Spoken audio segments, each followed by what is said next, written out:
విజయనగరం జిల్లా గజపతి నగరం మండలం బంగారమ్మపేట గ్రామానికి చెందిన అనూష ఏలియాస్ తనూజను భర్త జగదీష్ పట్టుబడకుండా ఎలా చంపాలని యూట్యూబ్లో చూసి గ్లౌజులు వేసుకుని పశువుల పాకలోకి అర్ధరాత్రి భార్యను పిలిచి హత్య చేసి పారిపోయినట్లు బొబ్బిలి డీఎస్పీ శ్రీనివాసరావు తెలిపారు.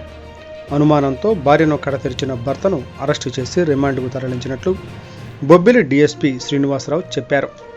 శనివారం సాయంత్రం విలేకరులతో మాట్లాడుతూ బంగారమ్మపేట గ్రామానికి చెందిన నక్కా జగదీశ్వరరావు తన భార్య అనూష ఆలియాస్ తనూజను హత్య చేసిన కేసును ఎస్పీ సూచనల మేరకు Gajapathinagaram CI NV Prabhakar, SI Mahesh సిబ్బంది చాకచక్యంగా దర్యాప్తు చేసి అరెస్టు చేసినందుకు వారిని అభినందించారు. Today TV staff reporter S Shankar, Vizianagaram జిల్లా. ఏంటి అని ఎంక్వైరీ చేస్తే ఒక అమ్మాయి చనిపోయింది. ఆ అమ్మాయి తాలూకా సెల్ ఫోన్లో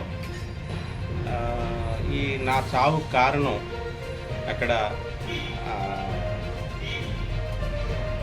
గోవింద్ కొడుకు ప్రసాద్ అని చెప్పి ఆయన నన్ను హెరాస్ చేస్తున్నాడు, నన్ను రమ్మను అని చెప్పి ఇబ్బంది పెడుతున్నాడు. ఇంతకుముందు ఆయనతో పాటు నాకు పరిచయం ఉండేది, అది నేను తట్టుకోలేకపోతున్నాను. నా భర్తకి ఈ విషయం తెలిస్తే నా పరుగు పోతుందన్న ఉద్దేశంతో నేను సూసైడ్ చేసుకుంటున్నాను అని చెప్పేసి ఆ అమ్మాయి సెల్ నుంచి ఆ తండ్రికి, అమ్మాయి తాలూకా తండ్రికి, తర్వాత అన్నయ్యకి, ఆ స్నేహితురాలకి, ఆమె భర్తకి కూడా మెసేజ్ వెళ్ళింది. అమ్మాయి పేరు తనూజ అండి, అనూష ఎలియాస్ తనూజ. తాడుకూరి అమ్మాయి, మ్యారేజ్ అయ్యి 3 months అయింది అమ్మాయికి. రిజిస్టర్ మ్యారేజ్ చేసుకున్నారు వాళ్ళు. హస్బెండ్ జగదీష్ అని చెప్పేసి ఆయన సిఆర్పిఎఫ్ కానిస్టేబుల్. ఆయన దాని మీద మార్నింగ్ వాళ్ళ ఫాదర్ ఇచ్చిన రిపోర్ట్ మీద 306 ఐపీసీగా ఎఫ్ఐఆర్ ఇష్యూ చేయడం జరిగింది. అంటే సూసైడ్కి కారణం వాళ్ళు ప్రసాద్ అని చెప్పేసి ఎఫ్ఐఆర్ ఇష్యూ చేయడం జరిగింది. అది వితిన్ 7 years ఆఫ్ మ్యారిటల్ లైఫ్లో జరిగింది కాబట్టి మండల్ ఎగ్జిక్యూటివ్ మేజిస్ట్రేట్ గారికి రిక్వెషన్ ఇచ్చి ఇంక్వెస్ట్ హోల్డ్ చేయడం జరిగింది. తర్వాత టీమ్ ఆఫ్ డాక్టర్స్తో ఇంక్వెస్ట్ చేయమని చెప్పేసి, పోస్ట్ మార్టం చేయమని చెప్పేసి రిక్వెషన్ కూడా పంపించడం జరిగింది. తదుపరి ఈ దర్యాప్తులో భాగంగా ఈ ఇచ్చిన మెసేజెస్లో అది ఎంతవరకు కరెక్టు, ఆయన ఎంతవరకు ఈమెని హరాస్ చేస్తున్నాడు ఏంటి అన్నది దర్యాప్తుని స్వీకరించారు ఎవరు, గజపతి నగర్ ఇన్స్పెక్టర్ గారు. ఎంక్వైరీ చేయడం మొదలుపెట్టారు. అయితే ఎటువంటి పరిస్థితుల్లో కూడా వాళ్ళిద్దరి మధ్య అక్కడ రీసెంట్ మాట్లాడుకోవడం కానీ కాంటాక్ట్స్ ఏం లేవు. దాంతో అనుమానం వచ్చి మేము ఇంకా డీప్గా ఎంక్వైరీ చేస్తాము. ఈ మెసేజెస్ అన్నీ కూడా డెలివరీ అయినవి ఈ అమ్మాయి తాలూకా, చనిపోయిన అమ్మాయి తాలూకా సెల్ నుంచి అన్నీ ఒకే టైంకి డెలివరీ అయినాయి. ఏంటి ఈ ఒకే టైంకి డెలివరీ అయినాయి అని చెప్పేసి మేము కూడా సస్పెక్ట్ చేయడం జరిగింది.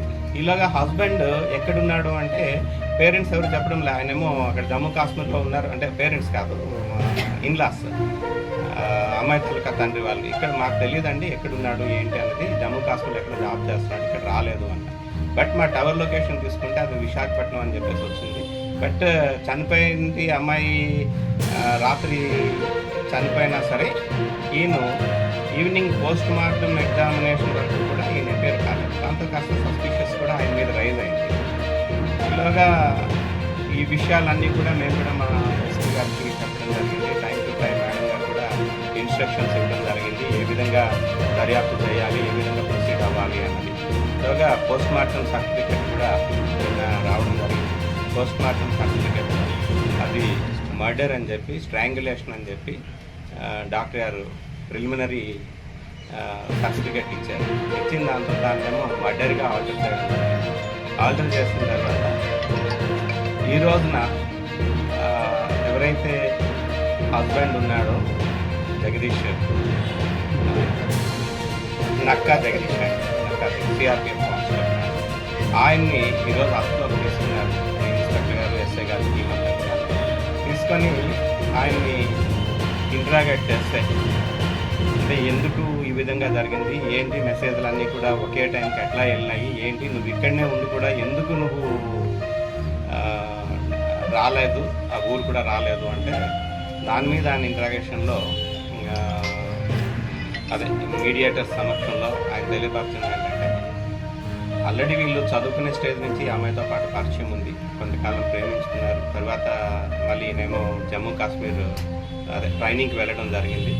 మధ్యలో గ్యాప్ వచ్చింది. తర్వాత అమ్మాయి ఇంకెవరో ప్రేమించి ఆ మ్యారేజ్ ఫెయిల్ అయింది. తర్వాత అగైన్ మళ్ళీ ఇంకో టచ్లోకి వచ్చిన తర్వాత కూడా ఈ పేరెంట్స్ ఒప్పుకోలేదు, అబ్బాయి తనకు పేరెంట్స్ ఒప్పుకోకపోయేసరికి ఇప్పుడు వెళ్ళి ఫోర్స్ఫుల్గా ఆయన ఇంటి దగ్గర కూర్చొని నువ్వు పెళ్లి చేసుకుంటే కానీ కాదు లేదు అని నేను చనిపోతాను మ్యారేజ్ చేసుకున్న తర్వాత కూడా కొద్దిగా ఈ అమ్మాయిని సస్పెక్ట్ చేస్తూ అదే రోజు పండుగ జరుగుతుంది. బంగారంపేట విలేజ్లో వారాల పండుగ జరుగుతుంది.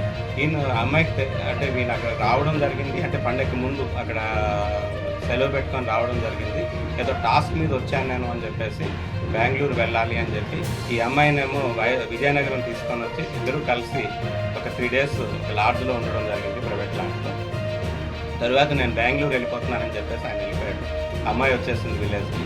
వచ్చిన తర్వాత ఆ రోజు పండగలోని ఈయన వెళ్ళి అమ్మాయి తాలూకు మూమెంట్స్ అబ్జర్వ్ చేస్తూ వాళ్ళ ఇంటికి వెళ్ళుకున్నాను. తర్వాత ఏదో సెల్ ఫోన్తో సిగ్నల్ చేసి అమ్మాయిని రమ్మని చెప్పేసి ఇచ్చేసరికి నువ్వెందుకు ఈ విధంగా వస్తున్నావు, నీ మీద చాలా కంప్లైంట్స్ వస్తున్నాయి, ఇది అదని చెప్పేసి మాట పెరిగేసరికి చక్కని ఆయన ఆల్రెడీ ప్రిపేర్డ్ అయి ఉన్నాడు అన్నమాట. అమ్మాయిని చంపేద్దామని ప్రిపేర్ అయి ఉండి ఆయన జేబులోకి తీసుకొస్తున్న ఈ నైలాన్ తాడుతోటి గ్లౌజెస్ వేసుకొని ఈయన హైట్ ఎక్కువ, అమ్మాయి హైట్ తక్కువ, చక్కని మెడకి బిగించి పైకి ఎత్తేసరికి వెంటనే అమ్మాయి అన్ఎక్స్పెక్టెడ్గా ఉంటూ పాటలో చనిపోయిన అమ్మాయిని అక్కడనే మళ్ళీ కూడా